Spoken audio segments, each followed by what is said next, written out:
നമസ്കാരം. ജീവിതം അഭിനയമാക്കിയ ലാലേട്ടനും അഭിനയം ജീവിതമാക്കിയ പിണറായി വിജയനും തമ്മിൽ ഒരു ഇന്റർവ്യൂ നടക്കുകയാണ്. നമുക്കൊന്ന് കണ്ടുവരാം. എൻ്റെ ഒരു സുഹൃത്ത് രഹസ്യമായിട്ട് പറഞ്ഞു, മുഖ്യമന്ത്രിക്ക് വളരെ ഇഷ്ടപ്പെട്ട സിനിമ രജനീകാന്തിന്റെയാണ്.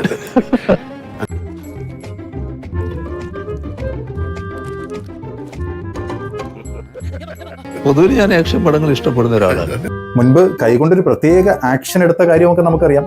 വടിവാളിന്റെ ഇടയിലൂടെയൊക്കെ നടന്നു പോയതിന്റെയും ചരിത്രം നമുക്കറിയാം.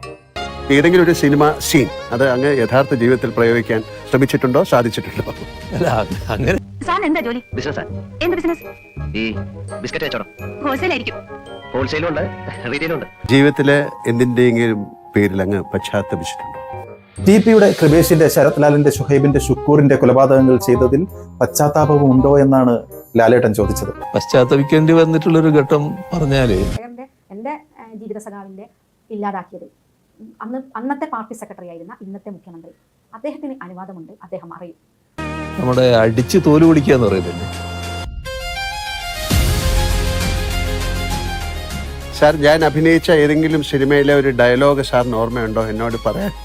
അത് എന്തല്ല, ഞാൻ ആഗ്രഹിക്കുന്ന എനിക്ക് കിട്ടും, വാങ്ങും. ഞാൻ കൊടുക്കേണ്ടി വരുന്നത് പണമോ പൊന്നോ, ഈ നിൽക്കുന്നതിൽ ഒരുത്തന്റെ പ്രാണനായാലും കൊടുക്കേണ്ടടുത്ത് കൊടുത്തിട്ട് വാങ്ങിയിരിക്കും.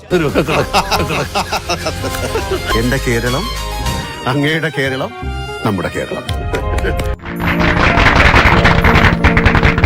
മോഹൻലാൽ അല്ല, സാക്ഷാൽ കാറൽ മാക്സ് മുത്തപ്പനെ കൊണ്ട് വെളുപ്പിക്കാൻ നോക്കിയാലും അഴിമതിയുടെ കറ വെളുക്കില്ല. പൊതു മനസാക്ഷി മാപ്പ് തരില്ല. വിജയന് ധൈര്യമുണ്ടെങ്കിൽ കേരള പൊതു മനസാക്ഷിയുടെ മുൻപിൽ ഇന്റർവ്യൂവിനിരിക്കെ 8 നിലയിൽ പൊട്ടിക്കുക തന്നെ ചെയ്യും. കടക്ക് പുറത്ത്.